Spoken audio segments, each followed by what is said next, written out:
La fois passée, on a vu les trois premiers points, à savoir comment on va faire l'addition, la soustraction, la multiplication, la division et le modulo avec les variables en langage C. Aujourd'hui, on va entrer dans la vif du sujet, à savoir calcul entre les variables. On va voir la notion de l'incrémentation et de décrémentation. On va voir aussi, on va vous proposer quelques raccourcis. Et ensuite, on va vous montrer une nouvelle bibliothèque, outre que les bibliothèques qu'on a vues dans les cours précédents, à savoir la bibliothèque studio.dash et la bibliothèque studio.dash. On va voir une nouvelle bibliothèque. Et enfin, on va faire une petite conclusion. Parce qu'on s'est arrêté là. Calcul entre variables. Donc, la séquence 1 et 2, on a eu à apprendre comment déclarer une variable, comment assigner une valeur à une variable, comment afficher une variable. Dans cette séquence, on aura à apprendre comment faire des calculs entre les variables. Par exemple, supposons qu'on vous donne un programme qui demande à l'utilisateur d'entrer le rayon d'un cercle et ensuite, votre programme est censé retourner à cet utilisateur la surface du cercle, le diamètre. Ça, vous devez être capable de pouvoir faire des calculs entre les variables que vous avez déclarées au préalable. C'est-à-dire, les calculs, quand on dit calcul entre des variables, on sous-entend stocker deux nombres dans une variable. C'est un exemple quoi. Ça, c'est un programme qui stocke deux nombres dans des variables. Faites la somme de ces variables, stocke le résultat dans une variable appelée résultat et affiche le résultat.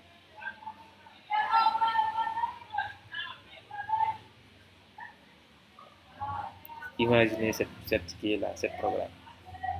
Un programme qui stocke un programme contenant deux variables.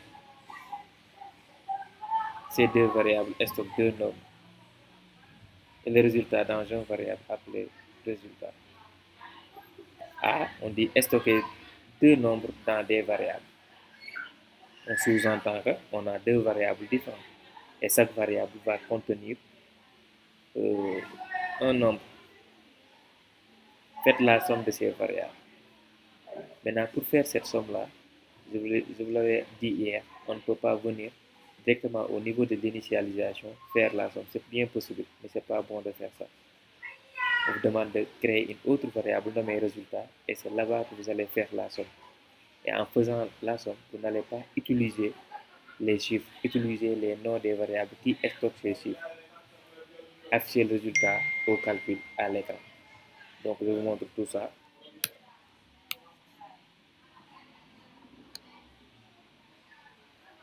Donc, int nombre 1 est égal à 7, point virgule, int nombre 2 est égal à 3.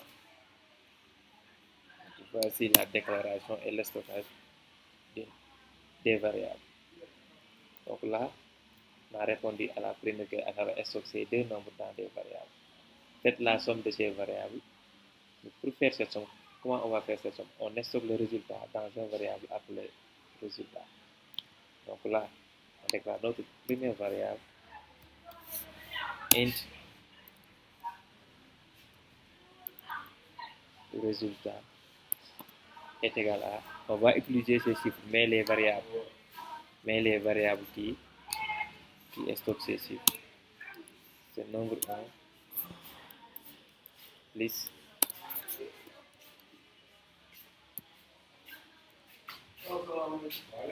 nombre 2. Donc voilà, le résultat est égal à nombre de 1 plus nombre 2. Donc ici, on a stocké le résultat dans une variable appelée résultat. On a créé deux variables et dans ces deux variables, on a stocké des nombres dans ces variables. Maintenant, il ne reste quoi? Afficher le résultat du calcul à l'écran. Voilà. Donc, on dit aussi d'imaginer ce programme et de l'afficher afficher le résultat du calcul à l'écran. Donc l'affichage, vous êtes libre d'afficher n'importe comment. Vous choisir des phrases compréhensibles pour faire l'affichage au niveau du console. Supposons que je veux afficher en disant que, la somme de 7 plus 3 est égale à 10. Donc je vais utiliser la fonction printf qui est issue de la bibliothèque studio.h. Donc pour rappel, sans cette bibliothèque, la fonction printf n'aura pas d'effet. On ne pourra pas afficher quelque chose au niveau du console. Donc pour appeler cette fonction, il va falloir inclure cette bibliothèque dans notre programme. Les bibliothèques, ce sont des fichiers externes, des programmes déjà conçus que nous, les développeurs, on fait appel pour nous simplifier la tâche. Donc là, je crée un printf, une fonction qui me permet d'afficher quelque chose à l'écran. Je vais dire écrire du texte. La somme de nombre 7 plus 3. Donc, à la place de 7, comme c'est un int, je vais mettre le symbole correspondant à cette variable. Le type de cette variable, c'est un int, je vais mettre un pourcentage d. Si c'est un float, je vais mettre un pourcentage f. 7 plus, ça c'est que ça, c'est une chaîne de caractères tout simplement. 7 plus 3. 3 aussi. 3, la variable qui stocke le nombre 3 est un int. Donc ici, je vais mettre le symbole pour afficher un int, c'est le pourcentage d.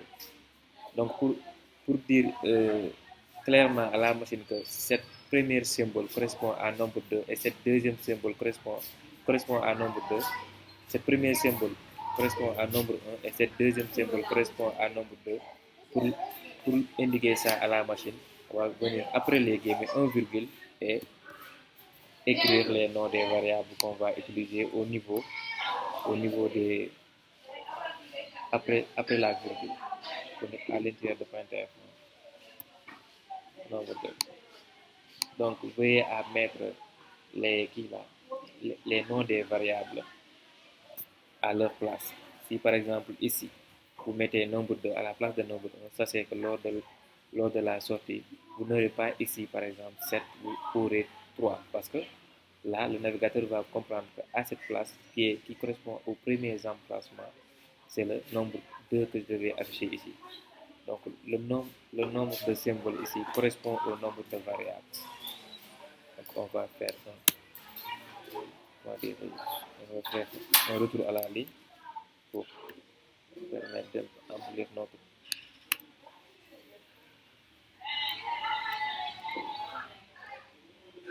Ok.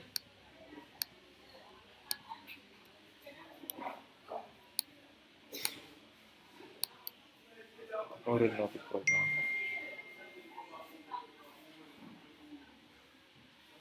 Voilà. Là, vous pouvez voir la somme de 7 plus 3.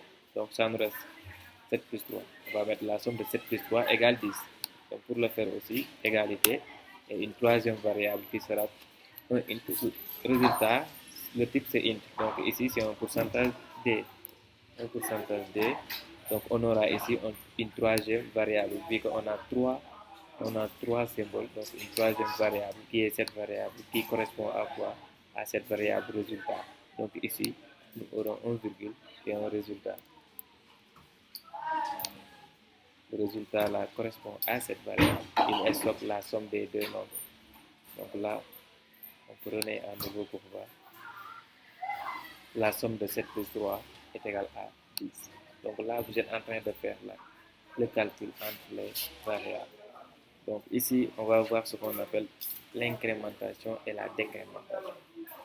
Le langage C offre deux opérateurs d'affectation courante du type I est égal à I plus 1. Donc ça, on appelle ça incrémentation.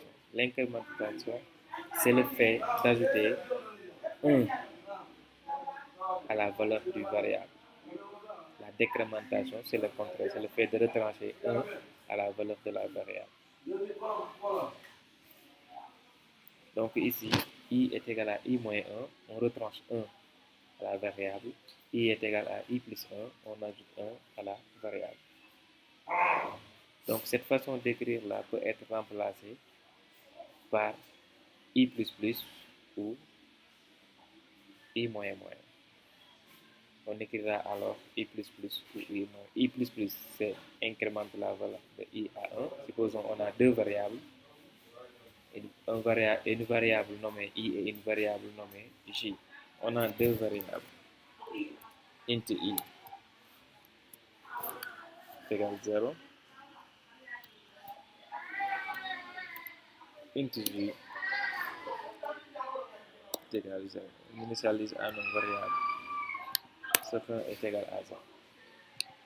Si on fait par exemple ici on fait I++,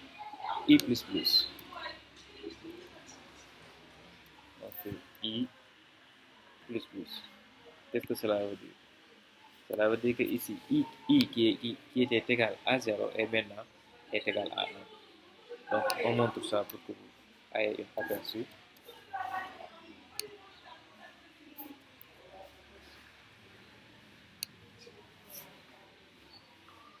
I c'est un int, on peut mettre un pourcentage de virgule, le nom de la variable c'est I, on va mettre un I, on va tout simplement afficher la valeur de I. Au début, on a initialisé I est égal à 0. Là, ici, on a dit que I++ pour incrémenter. On retrouve. Et là, on a un. On a un.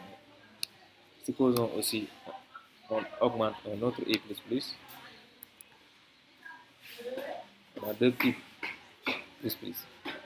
Et là, on aura combien? On aura 2. Pourquoi? Parce que ici, I++ est égal à 0. C'est comme assigner une variable une nouvelle valeur. Là, cette valeur-là, on incrémente cette variable de 1. On ajoute 1 à cette variable, à la ligne 11. Donc, I n'est plus égal à 0, mais I est égal à 1. Ici, à la deuxième ligne, on incrémente encore I de 1. I est égal à 1. Donc, I plus 1 est égal à 2. C'est ça l'incrémentation. La décrémentation, c'est quoi? La décrémentation, c'est le fait de retrancher 1 à la valeur de la variable. Regardez ici, on va faire la même chose.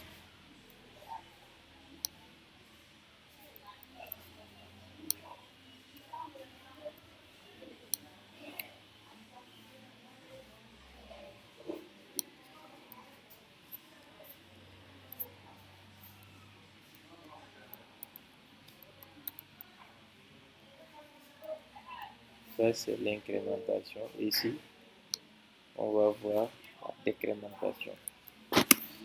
Vous verrez cette notion-là, lorsqu'on verra les boucles. Ce sera plus utile lorsqu'on verra les boucles. Mais pour le moment, ayez une compréhension sur comment fonctionne l'incrémentation et la décrémentation. Donc là, au début, on a J est égal à 5. Et lorsqu'on met J moins moins, J moins moins, qu'est-ce que sera le résultat de J? Comme J c'est un pourcentage D, on a fait J pour voir.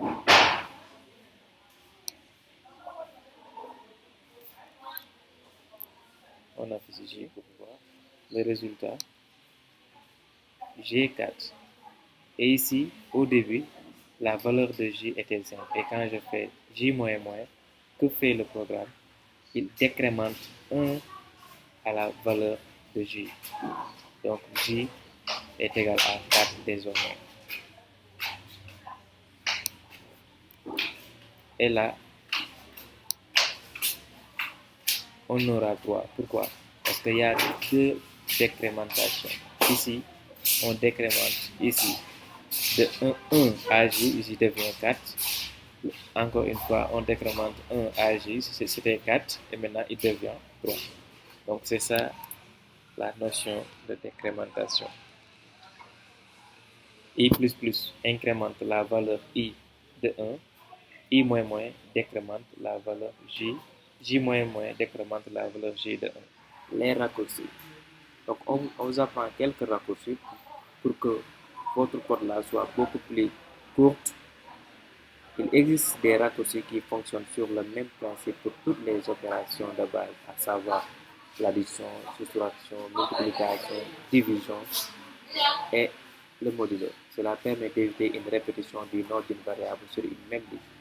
Ainsi, si on veut multiplier par 2 une variable, par exemple, on veut par exemple déclarer une variable et multiplier cette variable par 2. Donc, là, c'est une répétition. Supposons qu'on a ça. Supposons qu'on a ça.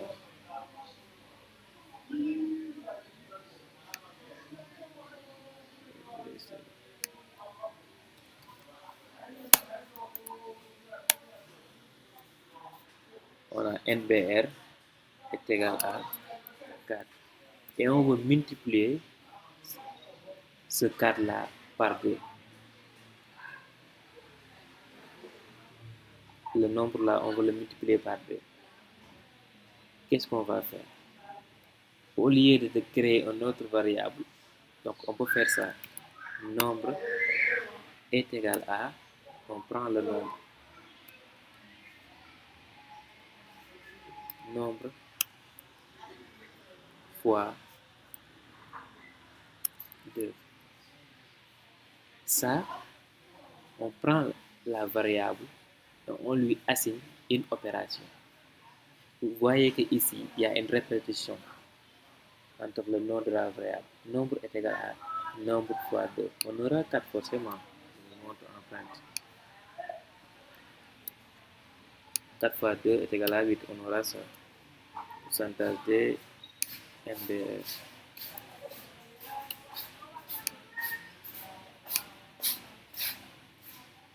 Nombre est égal à nombre fois 2. 4 fois 2, 8. Ouais. Donc, nombre est égal à 4, donc 4 fois 2 est égal à 8. On a ce 8 là. Mais c'est une répétition. Donc, il y a des raccourcis pour éviter ces raccourcis, ces répétitions et rendre le code plus court. Donc, pour ce faire, au lieu de,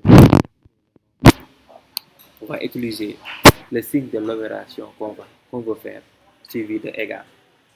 Comme on veut faire une multiplication, multiplication est égal. Ça veut tout simplement dire que on veut multiplier cette variable par 2. On exécute. Et là, on a 8. Sans raison pour voir, on exécute. Et là, on a 28. 14 fois 2. Donc, c'est comme ça pour tous les autres opérations de base, à savoir la soustraction. Ça veut tout simplement dire que on veut retracer 2 à la variable nombre, à la valeur de la variable nombre. Pour éviter de dire par exemple NBR est égal à NBR moins 2. Donc ça, voici le raccourci. 14 moins 2, on sait que c'est 12. Voyons pour voir. 12. Ouais. C'est de la même chose pour les autres opérations. Désolé.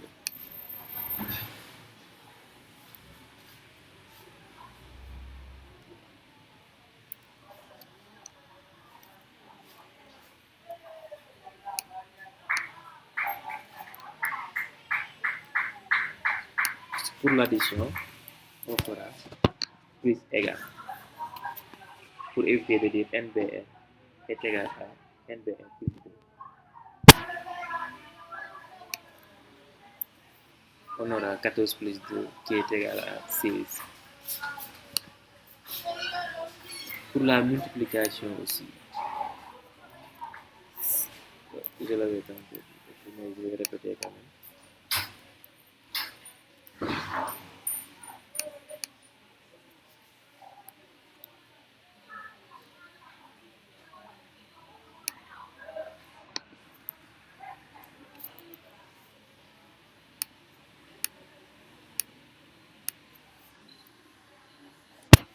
pour la multiplication, pour éviter ça, une répétition, NBR égale NBR fois 2. On va mettre tout simplement ça. Pour la division, c'est comme ça. Pour le modulo, c'est comme ça. Donc, pour éviter cette répétition, utilisez l'opérateur suivi de l'opérateur d'affectation égale pour éviter la répétition des variables. Ça peut vous être utile. Donc, par exemple, ici, nombre est égal à nombre fois 2. Pour écrire d'une façon raccourcie comme ceci, nombre est égal, nombre fois égale 2. Donc, ceci, c'est la même chose que ce que vous avez ici. C'est la façon là. C'est sa façon. C'est sa façon simplifiée en quelque sorte. Ici, si le nombre vaut 5 au départ, il vaudra dire qu'après cette instruction, si le nombre vaut 5, il vaudra 10 après cette instruction. Donc ça, là, c'est une multiplication. Ça veut dire qu'on va multiplier cette variable nombre par 2. Si on avait déclaré nombre est égal à 5 au début, donc à la fin de cette instruction, on aura 10. Pour les autres opérations de base, cela fonctionne de la même manière. Int nombre est égal à 2. Maintenant ici, au lieu de dire nombre est égal à nombre plus 2, sa façon raccourcie, c'est comme ça. Nombre plus égal 4. On va ajouter 4 à nombre. Nombre moyen égale 3. On va retrancher 3 à nombre. Nombre fois égale 5. On ajoute 5 à nombre. Ainsi de suite, ainsi de suite. Nombre est égal à nombre mode 2. Nombre est égal à le reste de la division de nombre par 2, par 3. Donc, 4, 5 est égal à 2, 4, 5 est égal à 1 fois 3 plus 2. Donc, le reste de la division, c'est égal à 2. Donc, vous voyez, c'est la façon. C'est une manière de raccourcir des fois nos calculs. Si on remarque des répétitions. À partir de là, c'est bon, classe. Donc, à partir de là, c'est bon. D'accord. Donc, voici la bibliothèque mathématique.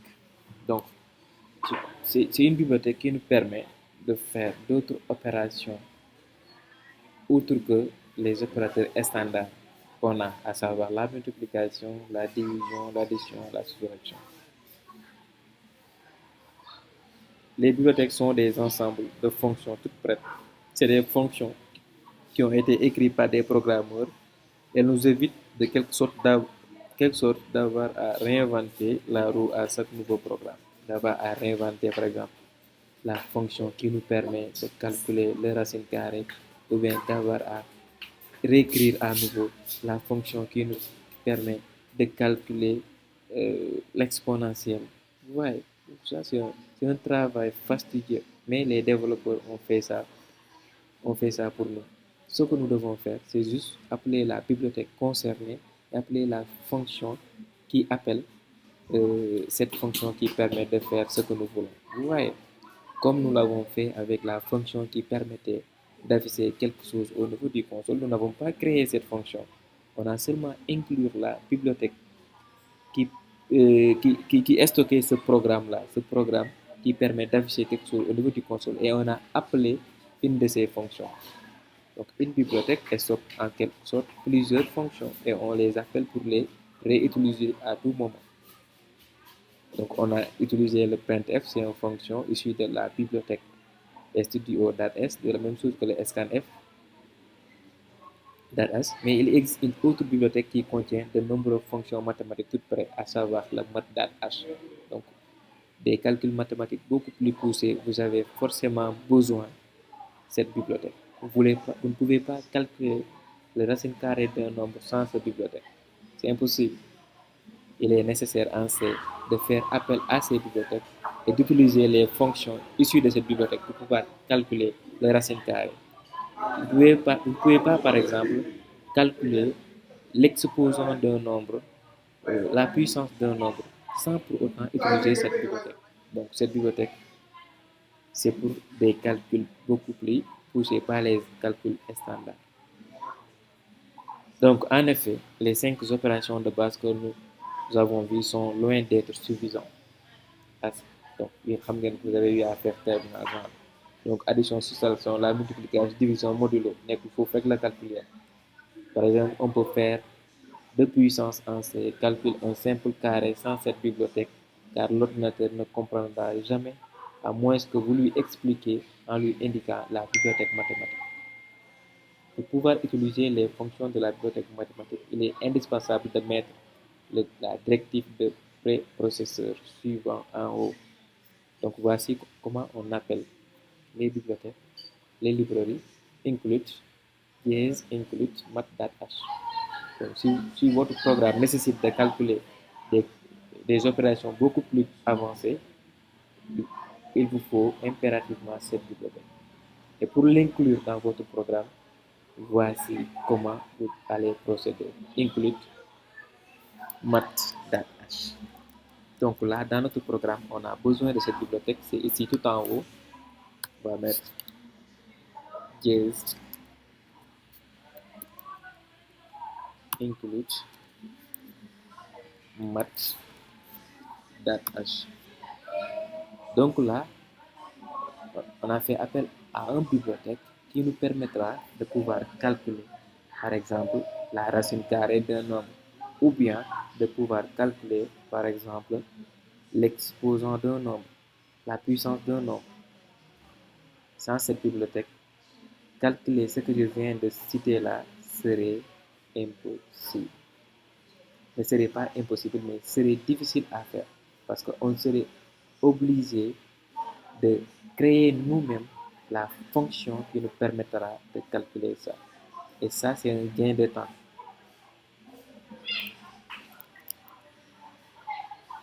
Une fois que c'est fait, on peut utiliser toute fonction de cette bibliothèque.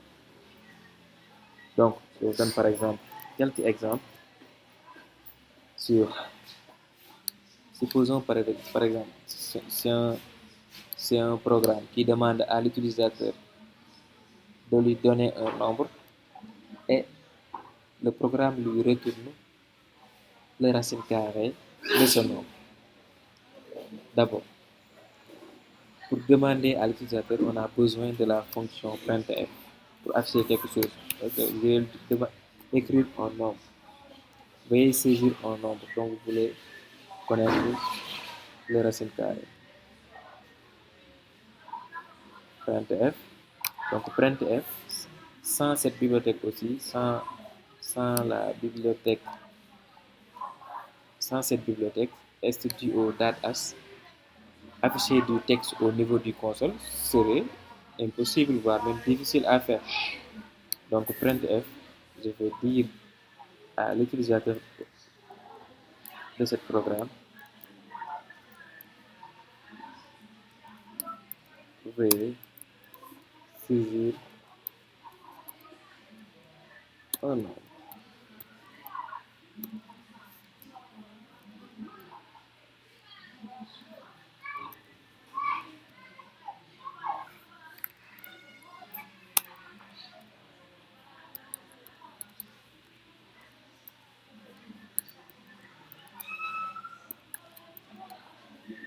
Veuillez saisir un nombre dont vous voulez connaître le racine carrée. Là, je ne lui permets pas, par exemple, d'écrire quelque chose, parce que printf seulement, sa fonction est d'afficher quelque chose au niveau du console. Quelle est la fonction issue de la bibliothèque studio.h qui nous permet de pouvoir écrire quelque chose au niveau du console? La fonction qui nous permet de saisir quelque chose au niveau du console qui est issue de la bibliothèque studio.h, c'est la fonction scanf. Donc scanf nous permet de saisir quelque chose au niveau du console. Sans scanf, écrire du texte dans le console serait difficile. Pour scanf, il permet en même temps de récupérer ce que l'utilisateur va saisir. Donc nous, on anticipe en disant que l'utilisateur va saisir un int. On va anticiper. On déclare un nombre, une variable nommée nombre, de type int.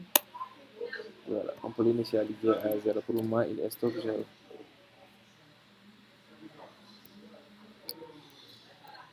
Voilà. On sait que donc ce que l'utilisateur va saisir, c'est un int. On va mettre un pourcentage de. Et si on récupère ça, où est-ce qu'on va stocker ça? Est-ce qu'on va devoir réutiliser ce qu'on a récupéré, à savoir le nombre, pour pouvoir faire le calcul de la racine carrée. On va le stocker dans une variable nommée nombre dans cet emplacement. Donc, on va mettre E commercial, le nom de la variable, c'est nombre. Donc, au niveau de cette ligne scanf, on a permis à l'utilisateur de notre programme de pouvoir saisir quelque chose au niveau du console. Scanf permet en même temps de pouvoir récupérer ce que l'utilisateur a saisi et de le stocker dans une variable donnée. Ici, on le récupère et on le stocke dans la variable nombre. Donc, si l'utilisateur va saisir 5, nombre ne vaut plus 0, nombre vaut 5. Si l'utilisateur saisit 100, nombre ne vaut plus 0, nombre vaut 100. Donc, ce que l'utilisateur va saisir va écraser cette valeur, l'ancienne valeur. Donc là, je vais vous montrer 100 scanf. Qu'est-ce qu'on aura 100 scanf?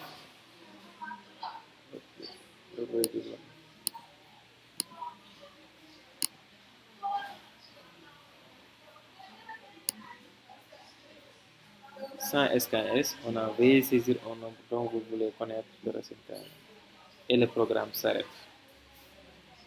Mais avec scanf,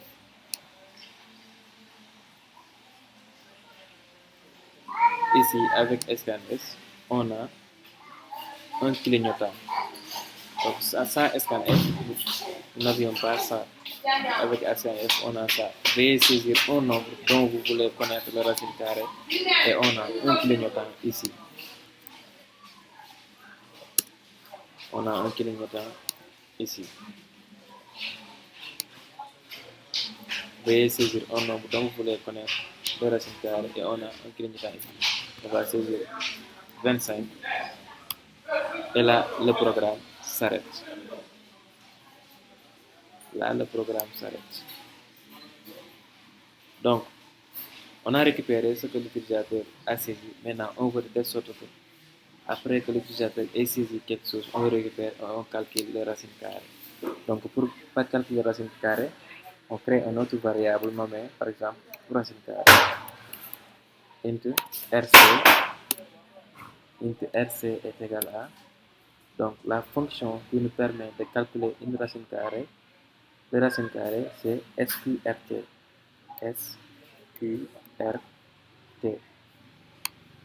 entre parenthèses, et à l'intérieur on va mettre la variable qu'on veut calculer son racine carrée.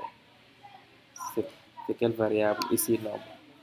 C'est-à-dire ce que l'utilisateur va saisir, on va calculer ce que l'utilisateur va saisir. Donc, lors de l'affichage, on essaie d'afficher ça.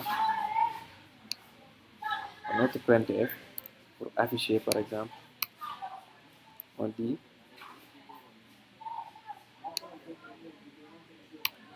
le racine carrée de, donc c'est un nombre, on dit pourcentage de, pour l'affichage, mon bol de ba xam ko dootu jafe, pourcentage de vaut, même RC aussi c'est un nombre, pourcentage de. Ici, comme on a deux symboles, on aura forcément deux variables. Le premier variable, c'est le nombre qu'on va afficher ici. La racine carrée de 25, par exemple, vaut 5. Donc on va mettre le nombre, virgule. Ici, on va afficher quoi? On va afficher le résultat du racine carrée de ce nombre. C'est RC donc. Là, on run notre programme pour voir. Veuillez saisir un nombre dont vous voulez connaître le racine carrée. Et il y a le clignotant qui nous indique qu'on doit saisir quelque chose. Bon, 25 comme exemple. Il dit le racine carrée de 25 vaut 5. On exécute pour vérifier un autre racine carrée. Veuillez saisir un nombre dont vous voulez connaître. 49. Le racine carrée de 49 vaut 7.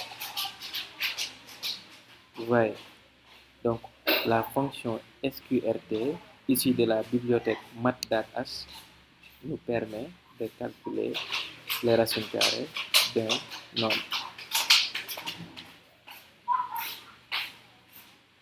Un dernier exemple, à savoir comment calculer la puissance d'un nombre. Donc, on déclare un nombre. Veuillez saisir un nombre.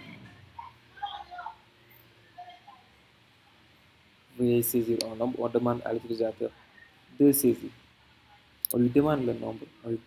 On demande aussi l'exposant de ce nombre. Ensuite, on lui donne le résultat.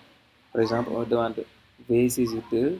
Ensuite, veuillez saisir l'exposant dont vous voulez. On va saisir par exemple 2. 2 exposant 2 est égal à combien? 2 fois 2 est égal à 4. Donc, 2, on va dire 2 exposant 2 est égal à 4 au résultat. Je ne sais pas si vous m'avez compris. Cet exercice consiste à demander à l'utilisateur de saisir deux nombres par exemple. Le premier, c'est le nombre. Le deuxième, c'est l'exposant. Ensuite, nous, qu'est-ce qu'on va faire? On va calculer l'exposant de ce nombre. Veuillez saisir un nombre. On prend ce nombre et on le stocke dans une variable nommée nombre. Même truc. Exposant à notre x. On prend ce nombre, ce que l'utilisateur, on va le stocker dans une variable nommée x.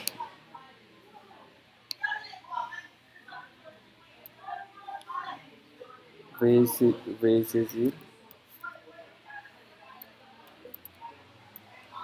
un exposant pour ce nombre.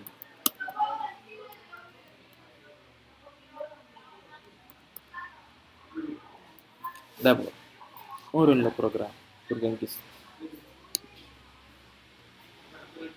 En premier lieu, on a veuillez saisir un nombre et un clignotant. Donc, à partir de là, voici ce qui a été exécuté. Veuillez saisir un nombre. On a initialisé le nombre à 0. Veuillez saisir un nombre. 2. Donc, si on saisit 2, on est dans cette partie. Le scanf nous permet de saisir, donc on est dans cette partie. Le 2 là sera stocké au niveau de la variable nommée nombre. On clique sur Entrée. Veuillez saisir un exposant pour ce nombre. Donc là, on a terminé avec ceci. On vient ici, l'initialiser à 0, demander à l'utilisateur de saisir. Donc si on a l'opportunité de saisir, le scanf intervient. Donc, qu'est-ce que fait le scanf? Le scanf récupère ce que l'utilisateur va saisir et va le stocker dans une variable ici nommée exposant. Donc là, on a fait les deux premiers points pour calcul de l'exposant. Qu'est-ce qui reste à faire? C'est appeler la fonction qui permet de calculer un exposant, la puissance d'un nombre. Donc, j'ai dit de déclarer une variable nommée int exposant est égal.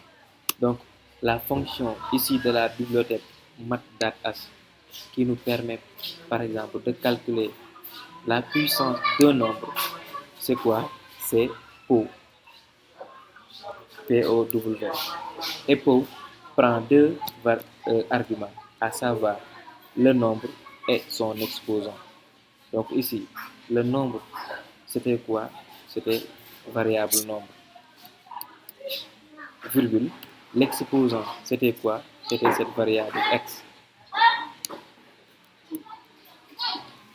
Vous voyez, on a ça, on a le nombre et on a exposant.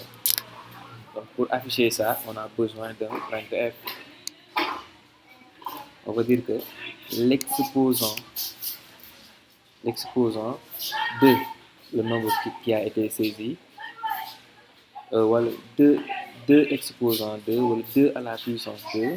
Donc là, on peut dire le nombre, c'est pourcentage de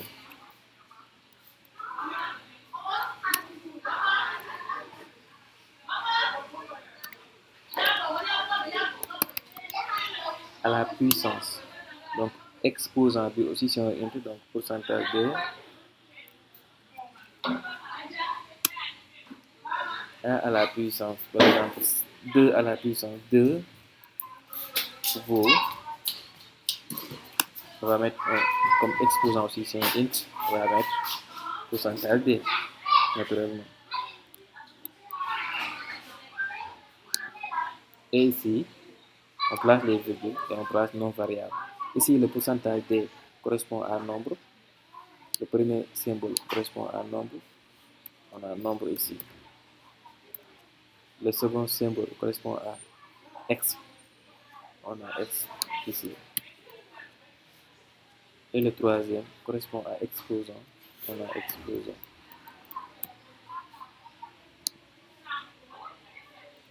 Là, on peut afficher notre programme pour voir le rendu final.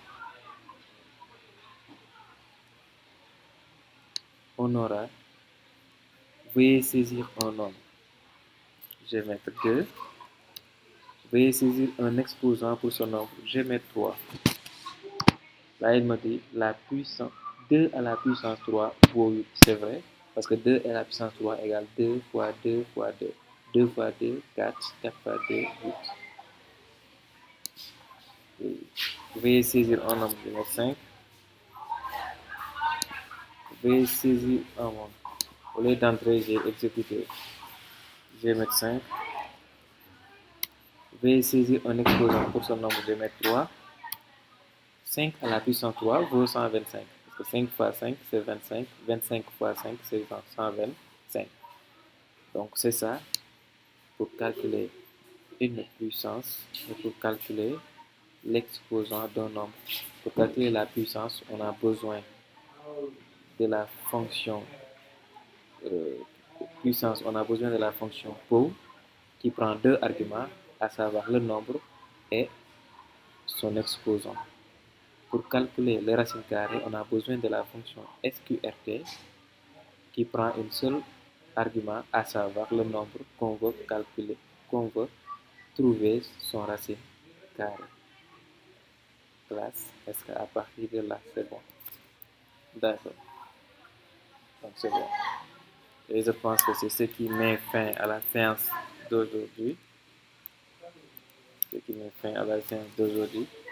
Donc, on a eu à voir les opérateurs connus par votre ordinateur basique, l'addition, soustraction, la multiplication, division, le modulo, le reste de la division. On a fait quelques opérateurs avec des variables, effectué quelques calculs entre les variables. On a vu la notion de l'incrémentation et la notion de décrémentation. Donc, on a vu aussi une nouvelle bibliothèque qui nous permet de faire des calculs beaucoup plus avancés. On a pris 2 exemples. Par exemple, le racine carrée. Donc, aujourd'hui, on a appris quelle est la bibliothèque qui nous permet de calculer le racine carrée. C'est le SQRT qui prend une seule paramètre, à savoir le nombre qu'on veut trouver la racine carrée. On a pu voir aussi la fonction qui nous permet de calculer la puissance d'un nombre, c'est le pow. Il prend en paramètre 2 arguments, à savoir le nombre et son exposant. Donc, ce qu'on a vu aujourd'hui est ce qui met fin à la séquence 2.